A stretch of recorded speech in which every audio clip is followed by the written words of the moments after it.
Chapter 6. If Inspector Ratan Chautala hadn't worn the Haryana police uniform, you would not have guessed he was a cop. In his mid-40s, he sported a bold patch, a thin mustache, and a pot belly. It made him look like a neighborhood uncle who could be a friendly RWA president.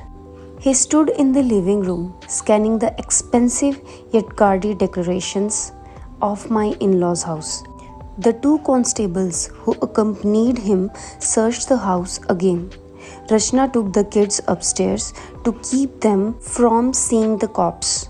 The rest of us remained in the living room. She isn't here, sir. We checked multiple times before calling you, Manish said. Chautala said. He started at the art on the walls and the several Buddha heads on the side table. He walked up and lifted one of them. You're Buddhists? No, we are Hindus only, but I am really into spirituality. So these heads, Mamiji said. 3 diamond rings sparkled on her spiritual fingers. Sir, we are very worried, I said in a tense voice. Chautala nodded. Let's all sit down and remain calm, like the Buddha, Chautala said, replacing the Buddha head on the side table. We settled down on the sofas. One of his constable came into the living room. Nothing, sir. We checked the garage, the toilets, and the terrace, he said. Found anything else? Any blood anywhere? Chautala said. He toned casual, like he was asking if they had found soap in the bathroom. The constable shook his head. Chautala listened as I narrated the event of the previous night. I also told him what Suhana had told me. Who would have taken her, sir? Timmy said. Chautala looked at his wristwatch. It's only 11 o'clock. Maybe we should wait before jumping to any conclusions. What do you mean, sir? Manish said. She is 12, almost 13. Girls these days age quite fast. What we normally find in such situations is the child goes and comes back on their own. Goes where, sir? I said. My younger daughter said bad men took her. How old is your younger one, madam? Chautala said. 6, I said. Chautala smiled. Madam, you want me to take a 6-year-old seriously? Register a kidnapping? Launch a manhunt? I want you to take some action, sir. My daughter went missing in the middle of the night. Any boyfriends? Chautala said. What? What are you even saying, sir? I screamed. Chautala did not like my tone. He turned to my father-in-laws. Arora ji, you are a respected member of the community. Ex-serviceman too. I came running on a Sunday only because you called. But your family will not speak to me like this. Chautala stood up and folded his hands as if to leave. But sir, Papaji said, my suggestion is you wait a while. If you want, come to the police station and file a report. I don't need to personally here at your service, especially when I am going to be insulted. Chautala sir, come on. We know each other for years, Papaji said. Durga, get some tea for sir. Mamiji stood up. Alia, can you please help Mamiji in the kitchen? I nodded, standing up. Alia first say sorry to sir, Mamiji said. She would never miss an opportunity to publicly humiliate me. I took a deep breath. I needed the police help to find Sia. I couldn't annoy them. I'm sorry, sir. I'm quite disturbed. Of course, madam. You are the mother, Chautala said. But often parents don't realize where their kids grow up. I have had cases in the village. 12-year-old girl running away with grown-up man. What? I said. They think they are in love, watching too many movies on cheap Jio data. What else? Chautala said. Sia isn't like that, I said. I assure you. I left for the kitchen with my mother-in-law. Mamiji instructed Manohar to prepare tea. I arranged plates full of cookies, chutney, sandwiches, and chips to ensure the police felt we care for them. No need for formality, Chautala said, even as he loaded a quarter plate with all the snacks on the tray. Please sir, you came all the way, Mummiji said as she passed him a cup. He took slow, noisy sips. Papaji and Mummiji had tea as well. Every passing second seemed like a waste of time. We should find Sia, not slurp tea, I thought. I checked the time, 11:30 am. It was over 12 hours since Manish had seen her. Chotala sensed my unease. He placed his cup on the table and stood up. Everyone else followed. Anything missing from the house? Cash, jewelry? No, sir, Papaji said. Everything is in the safe as before. Are any of Sia's items missing? Clothes? Did she have money with her? Chotala said. Her phone and purse are still here. 400 rupees in it, like before, I said. You have the phone password? Chotala said. I nodded. We will get the phone checked. In case there is something helpful, one of the cops said. Was she wearing any jewelry? Chotala said. Small diamond studs. That's all, Manish said. 12-year-old girl wearing diamonds? Chotala said. We are jewelers, sir. Just tiny solitaires, Manish said. Chotala shrugged. Let's go upstairs, he said. Be careful, Chotala said. We may need to check for fingerprints or other clues. The rest of us remained outside the children's room as Chotala went in to scan it. Rachna and the kids heard the commotion on the first floor corridor and came out. Police, police, Sanjay said. Go inside. Sanjay and Suhana, Rohit, take everyone inside. Watch TV, Rachna said. No, wait, Chotala said. May I speak to the little girl? Inspector Chotala, Suhana, and I sat at the dining table. The others stayed upstairs with the other kids. I got 2 soft toys from the kids' room, a teddy bear and a baby elephant, both Suhana's favorites, to make her feel comfortable.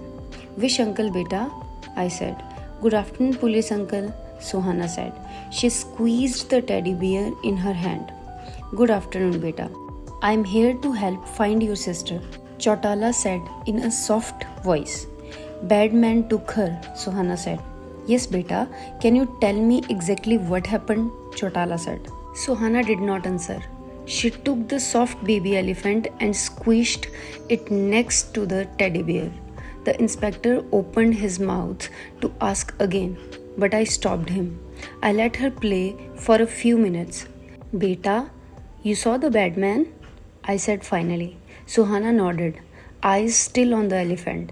Can you tell us what he looked like? Chotala said. She glanced at the police officer. Answer him, beta, I said. Mommy will be quiet now. Answer police uncle, so he can find Didi, okay? Suhana nodded. Tell me, Suhana, can you recognize him? Chotala said. She shook her head. Tell me, Suhana, can you recognize him? Chotala said. She shook her head. There wasn't so much light, but it was a man. You were awake? Yes, but I kept my eyes only a little bit open and pretend to sleep. Could you hear him? Did he say something? He said, shh, shh, come with me, be quiet. I won't do anything, chalo, like that. Anything else that you noticed? He had a big knife, like the one Dadu uses to cut watermelons. He kept it on Sia's neck. Did your sister say anything? No, he told her, make any sound and I will chop your sister and brothers into little pieces. Then he told Sia Didi to go with him. Oh my God, I said, placed my hand on my mouth. Shh, Alia ma'am, please don't make the child tense. I found it hard to fight back tears. The inspector stared at me and shook his head. I had to keep any composure. Chotala continued. Suhana beta, how did they leave the room? He walked behind her. He covered her mouth with one hand. He held the knife in the other. This bad man, was he old, young, tall, short, fat, thin? Anything you can tell me, Beti? He was normal, Suhana said. Inspector Chotala signed. He spoke in English or Hindi? He spoke both. Both? How? Like he said, chalo chalo, but he also said, quiet, shh. What hair color? Black, I think. Long, short? Normal. What was he wearing? Normal clothes. Shirt, t-shirt, kurta? Shirt or kurta, not t-shirt. How can you tell, beta? Because I saw buttons. That's good, beta. That's very clever of you, I said. Tell police uncle everything. Chautala smiled at Suhana. Okay, so a normal man with black hair who wore a shirt, a grow up, right? Not a teenager or someone near your Didi's age? No, all grown up. Good, Chautala said. He took down some quick notes on his phone. Anything else, beta? I said. He had a watch. I saw his wrist as it was close to me. Good. What kind of watch? Normal, Suhana said. Okay, that's fine, Chautala said. Anything else you saw on his hand or arm? Yes, he wore friendship bands. What is that? Chautala said. Friendship bands, Suhana said and turned to me. You mean like the friendship band Sia Didi used to make at home? I said. Suhana nodded. What are these friendship bands, Alia ji? Chautala said. They are handmade bracelets made of strings or colorful thread. Children make them and give them to their friends. Sia did too. We have many at home. This is not your home. It was, it is my in-laws' home. We lived here until a few years ago. Now we are at the Icon near the golf course. Oh, why did you move there? More space. This is a huge house, 5 bedrooms, right? I didn't mean space in that way, sir. Joint families issue. I didn't respond. Sorry, not my business, but it is happening everywhere. Everyone wants independence or space, as you say it. I wanted to shake the inspector and tell him to focus on Sia. However, I simply nodded. Chautala turned to Suhana. Is that your elephant? He said. Yes, but I let Sanjay borrow it sometimes, Suhana said. I have a daughter too. She is 15 now. Suhana did not respond.